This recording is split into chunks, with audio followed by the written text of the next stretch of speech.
This is my lecture on an important topic, that is meaning of research, research methods and research methodology. So firstly we take up the meaning of research. In common language, research refers to the search for knowledge. Commonly हम research का meaning ये लेते हैं कि ये एक knowledge की search को कहा जाता है. Research is a systematic and scientific search for information on a particular topic.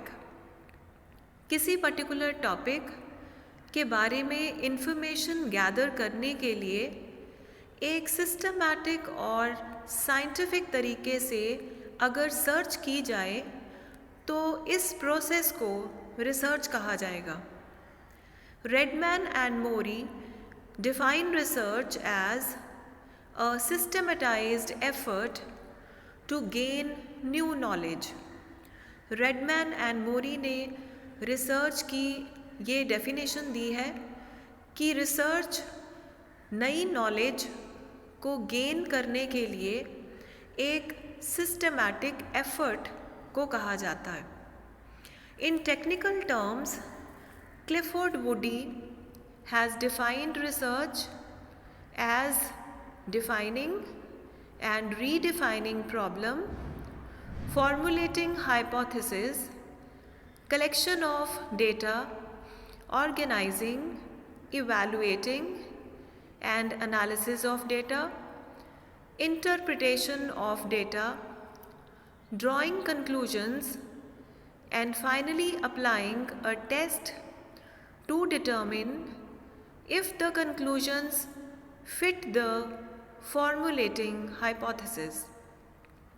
तो टेक्निकल टर्म्स में क्लिफोर्ड वुडी ने रिसर्च की ये डेफिनेशन और मीनिंग दिया है कि रिसर्च का मतलब है किसी प्रॉब्लम को डिफ़ाइन करना, आइडेंटिफाई करना या रीडिफ़ाइन करना, हाइपोथेसिस या कोई अजम्पशन या स्टेटमेंट को फॉर्मुलेट करना, डेटा को कलेक्ट करना, डेटा को ऑर्गेनाइज और क्लासिफाई करना, उसे इवैल्यूएट करना, उसका एनालिसिस निकालना, डेटा को इंटरप्रेट करना, फिर उसमें से कंक्लूजन्स निकालने और लास्टली एक टेस्ट लगाना जिससे कि ये पता चल सके कि जो हाइपोथेसिस रिसर्चर ने बनाया है, अजम्पशन जो हाइपोथेसिस एक रिसर्चर ने बनाई है, वो क्या वैलिड है, फिट है उस टेस्ट के अकॉर्डिंग. सो ये सारा रिसर्च का एक प्रोसेस हो जाता है. The meaning of research can be written as follows. Research के मीनिंग को हम इस तरीके से भी लिख सकते हैं, उसको ब्रेकअप करके उसके लेटर्स को ऐसे लिखा जा सकता है. R stands for rational way of thinking.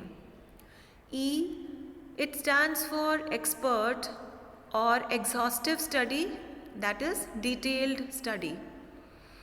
S is for search for knowledge. E stands for exactness. A is for analytical study. R again is for relationship between facts.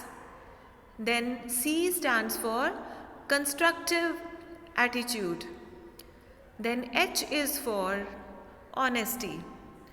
तो इस तरह से रिसर्च के लेटर को अगर हम research का जो वर्ड है उसके अगर बीच में आने वाले लेटर्स को हम ब्रेक करके इस तरह लिख लें तो हमारे सामने रिसर्च के कुछ फीचर्स आ जाते हैं. Hence, research is an addition and an improvement in the existing knowledge. तो इस तरह से रिसर्च का मतलब हुआ कि एग्जिस्टिंग नॉलेज में कोई एडिशन हो जाना या फिर उसमें कोई इम्प्रूवमेंट आना. Now we talk about research methods and research methodology. Research methods are the techniques by which research is conducted.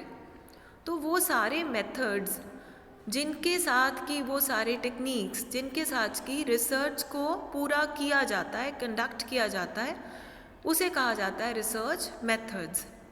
It is a narrow term and only a part of research methodology.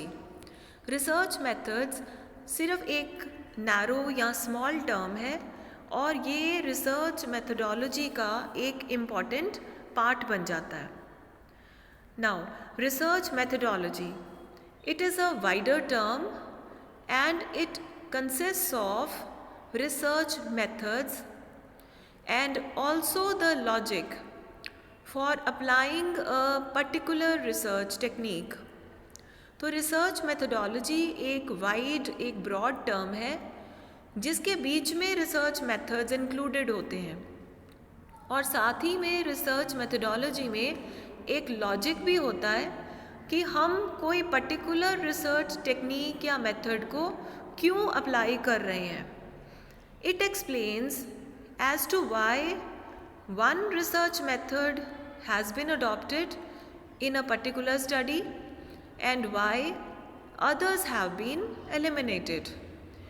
इससे हमें ये explanation मिलती है, ये पता चलता है कि कोई पर्टिकुलर रिसर्च मेथड को ही हम अपनी रिसर्च में क्यों अडॉप्ट कर रहे हैं किसी स्टडी को पूरा करने के लिए, और दूसरे जो रिसर्च मेथड्स हैं उनको एलिमिनेट क्यों किया जा रहा है, उनको हम क्यों अडॉप्ट नहीं कर रहे. So in this way you have learnt about the meaning of research, research methods and research methodology.